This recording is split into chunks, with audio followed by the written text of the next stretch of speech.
In the quiet fields of western Kenya, where sugarcane sways and the birds sing over green hills, rose a man not many had heard of, but whose actions would echo across continents.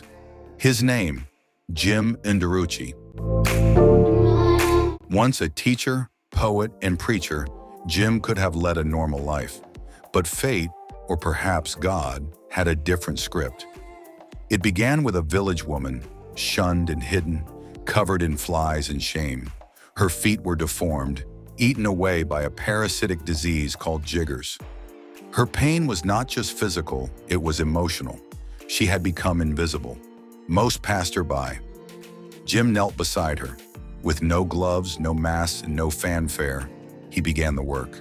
He cleaned her feet. He removed the jiggers. He bathed her with love and dignity. And that moment became the seed.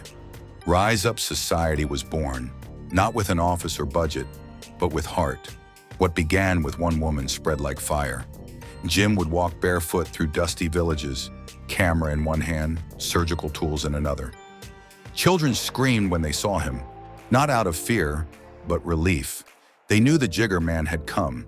Help had arrived, but the world didn't notice until the videos. Jim began filming his missions, not to show off, but to awaken the world.